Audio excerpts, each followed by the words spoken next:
नमस्कार, स्वागत है आपका। मैं हूं आपके साथ सुमित गुप्ता। आप देख रहे हैं खबर दोपहर और आज बुलेटिन की शुरुआत में आज की सबसे बड़ी खबर। राजस्थान के एक मंत्री के घर पर, ठिकानों पर, व्यवसाय पर इनकम टैक्स की टीमें पहुंची। आज आयकर विभाग ने राजस्थान में बड़ा एक्शन लेते हुए मिड डे मील और पौष्टिक आहार बनाने वाले निर्माता, सप्लाई करने वालों, उनके सहयोगियों और परिचितों के यहां राजस्थान सहित 4 राज्यों में छापे मारे हैं।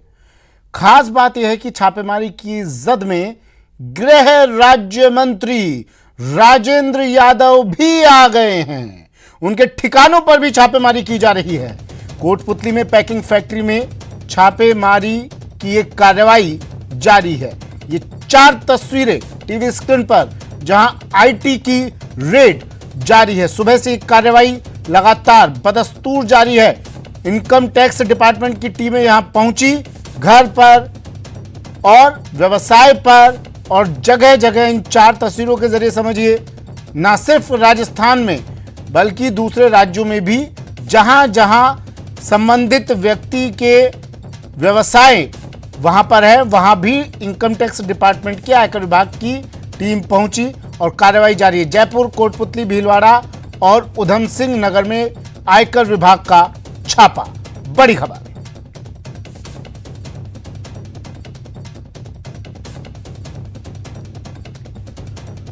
आईटी की छापेमारी पर गृह राज्य मंत्री राजेंद्र यादव ने पत्रकारों से बात की, न्यूज 18 से खास बात की और कहा कि रेड में कुछ भी गलत सामने नहीं आएगा। आगे उन्होंने कहा कि केंद्र के दबाव में जांच एजेंसियां काम कर रही हैं। हमारे पास ये चीजें थी, ये मिला, ये चीज है और जवाब दें। हम किसी भी चीज को अगर आज हम काम कर रहे हैं, पार्टी में काम कर रहे हैं या जिम्मेदारी से आज राजस्थान सरकार में है, तो हम जवाब दें अपनी चीजों की और मजबूती के साथ हम जवाब देंगे। कहीं इस तरीके की चीजों से ना मैं घबराता हूँ ना कुछ। अपने जीवन में आज 64वें साल में हूँ, बहुत उतार चढ़ाव देखे हैं और बहुत चीजें देखी हैं जिनके अंदर जब गलत आदमी अपने आप ही नीचे आ जाता है। लेकिन क्या सर, तो ये सब जो गलत नियत से कर रहा है वो भुगतेगा। जब हम सच्चाई पे जा रहे हैं तो हमें कोई तकलीफ नहीं है और अगर वो गलत चलते हैं तो उसके लिए तो हमारे तरीके से तैयार है। तो आप वहां जाके उन इनकम टैक्स वालों से पूछो कि भाई आप आए हो, आपके क्या तथ्य हैं, क्या आप ला रहे हो, आपको कोई इनपुट है तो आप उनसे पूछ लो भाई किस वजह से आए। हम तो उनसे पूछा, उन्होंने साहब सर्च है, हमें सरकार ने भेजा, हमने स्वहृदय से करो। और बड़ी खबर आ रही है कोटा से, जहां यूआईटी सचिव राजेश जोशी की सरकारी कार को कुर्क के आदेश निकल गए हैं। कोर्ट का आदेश है। कोर्ट का आदेश लेकर स्पेशल सेल अमीन यूआईटी कार्यालय पहुंचा। सरकारी गाड़ी और सरकारी कुर्सी कुर्क करने के आदेश है। भूखंड आवंटन से जुड़े मामले में कोर्ट ने यह आदेश दिया है। बड़ी खबर कोटा से।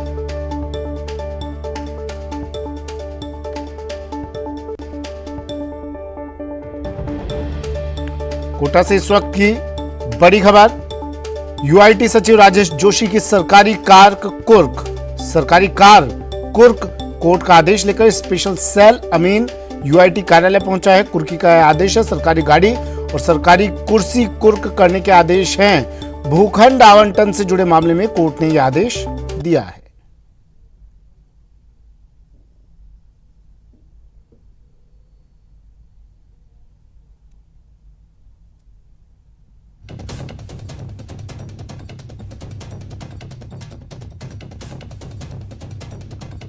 यूआईटी सचिव राजेश जोशी की सरकारी कार कुर्की के आदेश। ये कार देखिए, यही वो कार है अब जिसकी नीलामी की जाएगी, कुर्क किया जाएगा। योगेश मेरे सहयोगी कोटा से फोन लाइन पर जुड़ गए हैं। योगेश, क्या पूरा मामला है योगेश? देखिए, ये एक जमीन आवंटन से जुड़ा हुआ मामला है। नगर विकास न्यास ने एक शख्स को जमीन आवंटित की थी, लेकिन अपने चहेतों को फायदा पहुंचाने के लिए उसको वो जमीन नहीं दी गई। जब वो शख्स न्यायालय की शरण में गया तो उस पर ये आदेश न्यायालय की तरफ से आया है कि जो नगर विकास न्यास सचिव है, उनकी टेबल, कुर्सी और जो उनकी गाड़ी है जिस पर लिखा हुआ है नगर विकास न्यास सचिव, उसको कुर्क करवा कर उसकी जमीन जो है उसको हर्जाना है वो शख्स को दिया जाए। इस तरीके का न्यायालय का आदेश है, जिसको लेकर स्पेशल टीम ने ये कार्रवाई की है।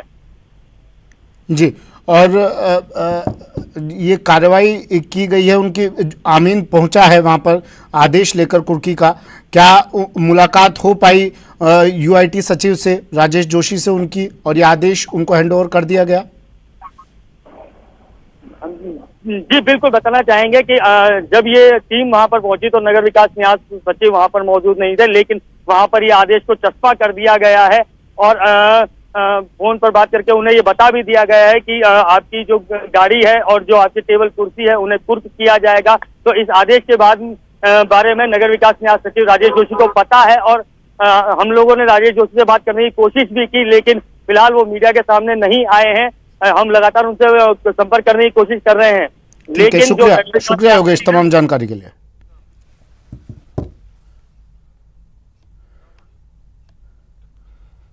बढ़ते हैं अगली खबर की ओर। खबर टोंक से है। टोंक में पूर्व सरपंच की मौत पर बवाल हो गया। सांसद किरोड़ी लाल मीणा एसपी ऑफिस पहुंचे, सैकड़ों की तादाद में समर्थक भी पहुंचे। हनुमान मीणा को न्याय दिलाने की मांग कर रहे हैं। एसपी कार्यालय के बाहर जबरदस्त नारेबाजी चल रही है। बड़ी खबर टीवी स्क्रीन पर। टोंक में पूर्व सरपंच की मौत पर बवाल। सांसद किरोड़ी लाल मीणा पहुंचे एसपी ऑफिस, सैकड़ों की तादाद में समर्थक भी साथ। हनुमान मीणा को न्याय दिलाने की मांग। एसपी कार्यालय के बाहर जबरदस्त नारेबाजी। बड़ी खबर टोंक से।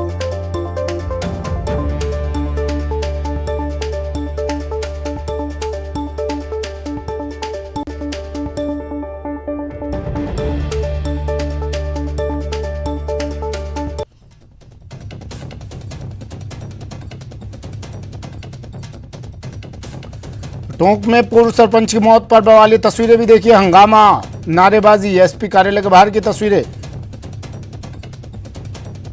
दौलत मेरे सहयोगी हमारे साथ टोंक से फोन लाइन पर जुड़ गए हैं। दौलत, क्या चल रहा है वहां पर? हंगामा क्यों है बरपा? किरोड़ी लाल मीणा भी पहुंचे हैं, क्या कह रहे हैं? बिल्कुल, मैं आपको बताना चाहूंगा कि यह हनुमान मीणा है जिसकी साल भर पहले मौत हो गई थी। उस मौत को लेकर उसकी न्याय की मांग करते हुए बड़ी संख्या में किरोड़ी लाल मीणा के साथ समर्थक है बड़ी संख्या में पहुंचे हैं यहाँ पर एसपी कार्यालय। दरअसल मामला ये है कि उसकी मौत के बाद जो विवाद ये था कि उसकी जो पोस्टमार्टम रिपोर्ट आई उसमें जहर देकर के उसकी मौत की बात आई थी। उसको लेकर लगातार पुलिस और प्रशासन पर ये लोग सवाल उठा रहे हैं कि उसमें हत्या का मामला दर्ज कर उन आरोपियों को गिरफ्तार किया जाए, उनको फांसी की सजा दी जाए। आज किरोड़ी लाल मीणा के साथ बड़ी संख्या में समर्थक पहुंचे हैं। तस्वीरों के जरिए मैं आपको दिखाना चाहूंगा कि बड़ी संख्या में किरोड़ी लाल मीणा के साथ पहुंचे हैं और यहाँ एसपी से मुलाकात किरोड़ी लाल मीणा ने की। बाहर बड़ी संख्या में लोग नारेबाजी करते हुए और कहने का मतलब हत्यारों को गिरफ्तार करने के साथ हत्यारों को फांसी देने की मांग करते हुए बड़ी संख्या में लोग हैं, समर्थक यहाँ पर एसपी कार्यालय पहुंचे हुए हैं और नारेबाजी कर रहे हैं। पुलिस प्रशासन के खिलाफ नारेबाजी कर रहे हैं और लगातार न्याय की मांग की जा रही है। जी, किरोड़ी लाल मीणा अगर वहां मौजूद हो और आपकी बात हो सके उनसे, या आपने बात की हो उनसे, क्या कुछ कह रहे हैं किरोड़ी लाल मीणा? कोशिश कीजिए अगर बात हो सके। किरोड़ी लाल मीणा से बात करने की कोशिश करेंगे। अभी वो एसपी कार्यालय एसपी से मुलाकात करने के लिए ऑफिस के अंदर है।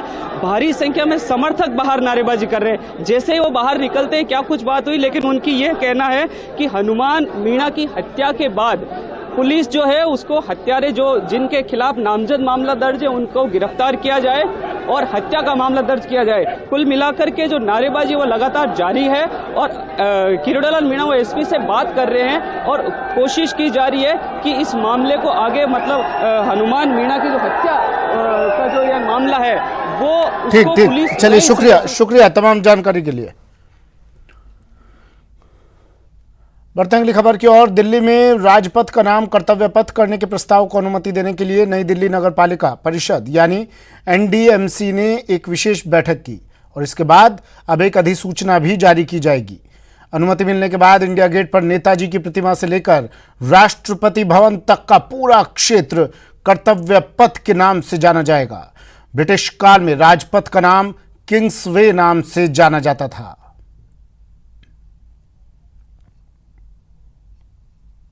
जो जनपद नाम था वो पहले समय में क्वींसवे क्वींसवे हुआ करता था, तो उसको बदलकर जनपद कर दिया गया था।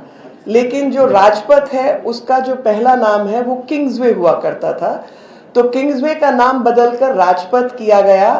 तो उससे बिल्कुल स्थापित होता है कि जो गुलामी की मानसिकता थी उसको हमने आजादी के बाद भी कंटिन्यू किया और उसको हमने बढ़ावा दिया, क्योंकि लोकतंत्र के अंदर जो लोग इन पदों पर आते हैं, चाहे वो मेंबर्स ऑफ लेजिस्लेचर हो या एग्जीक्यूटिव के मेंबर्स हो, वो कर्तव्य से बंधे हुए लोग होते हैं। तो कर्तव्य का बोध नहीं करते हुए बल्कि उसका नाम अगर राजपथ रखा जाए तो यानी आप राज करने के लिए आए हैं। अगर हम कर्तव्य से प्रेरणा लेकर अपना अपना कर्तव्य का पालन करें तो कहीं ना कहीं उसमें दूसरे के अधिकारों का पालन खुद ब खुद हो जाता है। हम सब अपने आप को सौभाग्यशाली मानते हैं कि ये भी हमारे कर्म में, हमारे नसीब में आना था कि ये काम हमारे हाथों से हुआ और आज हम काउंसिल की मीटिंग में इतना बड़ा निर्णय ले सके, जो कि आने वाले भारत के इतिहास में एक मील का पत्थर साबित होगा।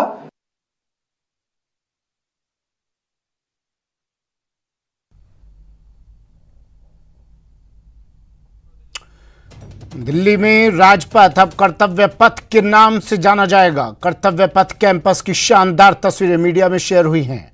इसमें दिखाया गया है कि कैसे कर्तव्य पथ भव्य दिख रहा है। सेंट्रल विस्टा के दौरान हुए विकास कार्य के बाद अब पूरा कैंपस काफी खूबसूरत लग रहा है। इंडिया गेट के सामने वाला भी हिस्सा देखते ही बनता है। आधुनिक सुविधाओं से लैस सेंट्रल विस्टा में आम लोगों की हर जरूरत का ध्यान रखा गया है।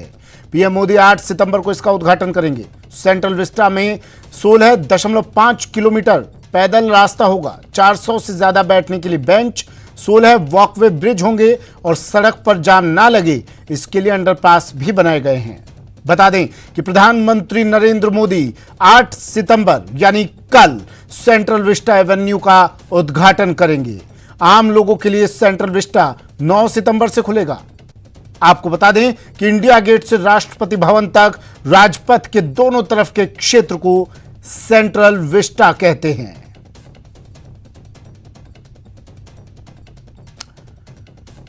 तो कर्तव्य पथ की ये तस्वीरें, सेंट्रल विस्टा की ये तस्वीरें, 16.5 किलोमीटर यहां पैदल रास्ता रहेगा और ये तस्वीरें मीडिया में छाई हुई है। कितना खूबसूरत ये पूरा कैंपस दिखाई दे रहा है। इन तस्वीरों में ये शो किया गया है। सेंट्रल विस्टा के दौरान हुए विकास कार्य के बाद पूरा कैंपस बेहद खूबसूरत नजर आ रहा है। इंडिया गेट के सामने वाला हिस्सा भी ये देखिए तस्वीरों के जरिए एक एक जगह इस कर्तव्य पथ की, सेंट्रल विस्टा की बेहद खूबसूरत, बेहद आकर्षक, आधुनिक सुविधाओं से लैस सेंट्रल विस्टा। बात कांग्रेस की। कांग्रेस कन्याकुमारी में एक मेगा रैली में अपनी 3,570 किलोमीटर लंबी भारत जोड़ो यात्रा शुरू करने वाली है। राहुल गांधी बुधवार को कन्याकुमारी से शुरू हो रही पार्टी की भारत जोड़ो से पहले ही चेन्नई पहुंच गए। यहां उन्होंने सुबह पिता राजीव गांधी की समाधि पर जाकर उन्हें श्रद्धांजलि दी। कांग्रेस ने अपनी भारत जोड़ो यात्रा आरंभ होने से पहले कहा कि यह यात्रा भारतीय राजनीति में एक टर्निंग पॉइंट है और एक नई शुरुआत का प्रतीक है। वहीं राहुल गांधी कन्याकुमारी में एक कार्यक्रम में शामिल हुए जहां तमिलनाडु के मुख्यमंत्री एम.के. स्टालिन, मुख्यमंत्री अशोक गहलोत और छत्तीसगढ़ के मुख्यमंत्री भूपेश बघेल मौजूद रहे। यहां आज राहुल को खादी का राष्ट्रीय ध्वज सौंपा जाएगा। कांग्रेस का कहना है कि वह आर्थिक विषमताओं, सामाजिक ध्रुवीकरण और राजनीतिक केंद्रीकरण की समस्याओं और विचारधाराओं की लड़ाई के रूप में ये रैली कर रहे हैं। ये ऐतिहासिक यात्रा जो प्रारंभ हो रही है, इसका महत्व पूरा मुल्क समझ रहा है और राहुल गांधी जी ने जिस रूप में ये निर्णय किया भारत जोड़ो, उदयपुर डिक्लेरेशन के आधार पर सोनिया जी के सानिध्य में निर्णय हुआ और आप देख रहे हैं कि भारत जोड़ो, जोड़ो जोड़ो भारत जोड़ो। This is a decisive transformational moment for Indian politics. it's also a fantastic opportunity for the Congress to strengthen the party organization, to reconnect with the people, to go to the people. And, you know, we are the nation's oldest political party, and we have embarked on the longest Padayatra, 3,570 kilometers long, 118 Bharat Yatris, congressmen, congresswomen, 1/3 are women. And the average age is about 38. Mr. Rahul Gandhi will be part of this group. Over the next 5 months, they will be going through 12 states and 2 union territories. So this is a phenomenal exercise of the type never been attempted before by any political party or by any other, social.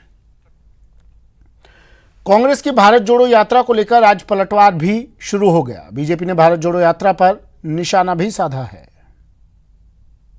Sisodia जैसे भ्रष्टाचारी को कब सजा होगी? मनीष सिसोदिया जैसे लुटेरे को अरविंद केजरीवाल क्यों बचा रहे हैं? और जो खजाने की लूट हुई है उसको अकाउंट में कब तक जमा करेंगे? अब तो स्टिंग भी आ चुका है। ऐसी स्थिति में मेरा मानना है अरविंद केजरीवाल को स्वयं जवाब देना चाहिए।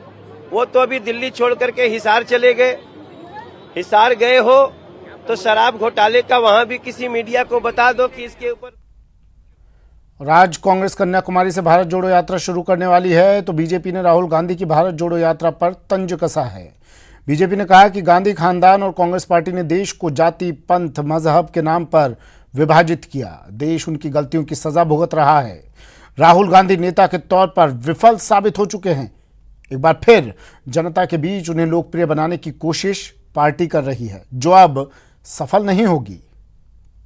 ने इस देश को तोड़ा, जाति, पंथ और मजहब के नाम पर तोड़ा, भ्रष्टाचार के नाम पर तोड़ा, अराजकता के नाम पर तोड़ा। कांग्रेस को भारत जोड़ने की सुध इतने वर्षों बाद आई है, ये भी ताजुब की बात है। नेहरू जी जोड़ लेते, इंदिरा जी जोड़ लेती, राजीव जी जोड़ लेते, मनमोहन सिंह जी जोड़ लेते। ये काम राहुल बाबा के बस का मुझे लगता नहीं है। नहीं, वो तो अभी कैसे खड़ा करेंगे तो मुझे लगता नहीं है, क्योंकि पहले वो खुद से सीधे खड़े हो जाएं और आटे को किलो में बेचने लग जाएं तो मुझे लगता है ठीक हो जाए। जम्बू द्वीपे भारतवर्षे भारत खंडे आर्य वृत्तांतर्गत प्रदेशे। तो जब से सृष्टि का प्रारंभ हुआ है, जब से कालगणना का प्रारंभ हुआ है, तब से भारत जुड़ा हुआ है। जहां तक राहुल गांधी जी की यात्रा का सवाल है, वो भारत जोड़ने का सवाल नहीं है। टूटती हुई कांग्रेस पार्टी में थोड़ा बहुत कहीं जान आ जाए, उसके लिए जैसे वेंटिलेटर पर किसी मरीज को ले जाते हैं, उस प्रकार से वेंटिलेटर पर गई हुई कांग्रेस को ऑक्सीजन देने का प्रयत्न है। कोयला घोटाला मामले में सीबीआई ने पश्चिम बंगाल के कानून मंत्री और टीएमसी नेता मलय घटक के आसनसोल स्थित आवास पर छापा मारा। मलय घटक बंगाल की मुख्यमंत्री ममता बनर्जी के खास माने जाते हैं और टीएमसी के कद्दावर नेता हैं। बुधवार को सुबह सीबीआई के अधिकारी अपने सुरक्षा दस्ते के साथ घटक के घर पहुंचे और रेड की कार्रवाई शुरू कर दी। इस दौरान उनके साथ स्थानीय पुलिस के साथ साथ सीआरपीएफ के जवान भी साथ हैं। कोयला घोटाले के सिलसिले में सीबीआई ने पश्चिम बंगाल में 5 स्थानों पर छापा मारा है। इसमें से 4 कोलकाता में और 1 आसनसोल में है। इस रेड के दौरान टीएमसी नेता मलय घटक के परिसरों में तलाशी ली जा रही है। रेड के दौरान सीबीआई की 8 टीमें लगी हुई हैं। मलय आसनसोल से ही विधायक हैं। बताया जाता है कि सीबीआई को टीएमसी नेता को लेकर इनपुट मिला था, जिसके बाद ये छापा मारा गया। इससे पहले ईडी ने भी टीएमसी नेता से पूछताछ की थी। जांच एजेंसी का कहना है कि वो ये पता लगाने की कोशिश कर रही है कि क्या घटक की इस कोयले के घोटाले में कोई हाथ है या नहीं। कोयला घोटाला वही मामला है जिसमें ईडी कई बार अभिषेक बनर्जी से भी पूछताछ कर चुकी है। बता दें कि सीबीआई ने नवंबर 2020 में कोयला तस्करी का मामला दर्ज किया था। आरोप है कि हजारों करोड़ रुपए के अवैध रूप से खनन किए गए कोयले को पश्चिम बंगाल के पश्चिमी हिस्सों में संचालित एक रैकेट द्वारा बेचा गया था। आरोप है कि कोयला कारोबार से होने वाली आय नेताओं को भेजी जाती थी।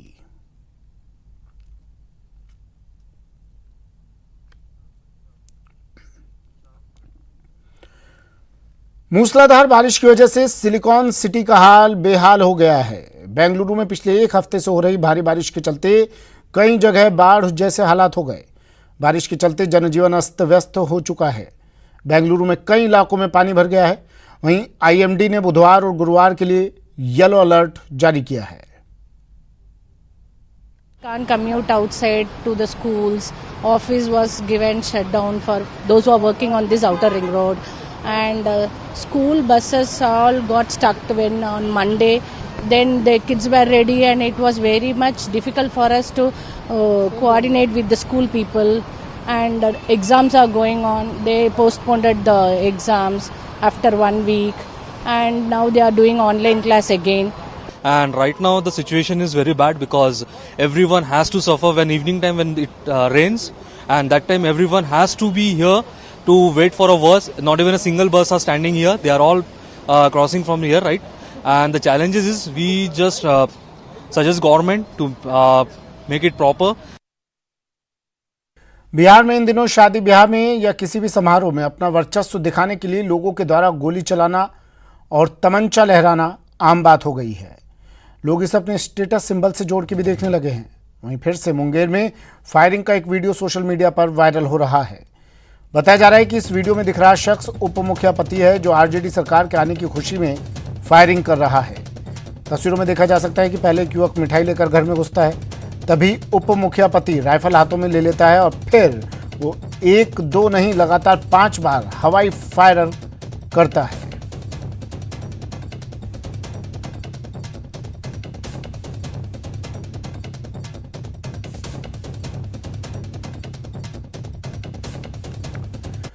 अलीगढ़ में एक मुस्लिम महिला ने हिंदू मुस्लिम सौहार्द का एक बड़ा उदाहरण पेश किया है, जिसकी अब हर जगह चर्चा हो रही है। शहर में रूबी आसिफ खान ने गणेश प्रतिमा को अपने घर में स्थापित किया। इसके बाद उन्होंने प्रतिमा का पूजन किया और आज गणेश प्रतिमा के विसर्जन के लिए अलीगढ़ से नरौरा स्थित गंगा के लिए निकल गई हैं, जहां उन्होंने प्रतिमा का विसर्जन कर दिया।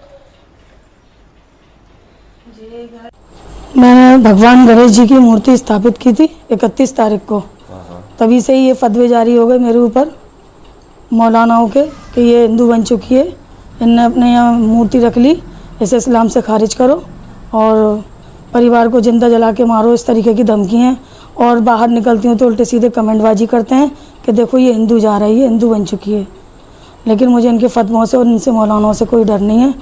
मैंने रखी थी जिस तरह से धूमधाम से, उसी तरह आज धूमधाम से विसर्जन के लिए भी लेकर जा रही हूँ।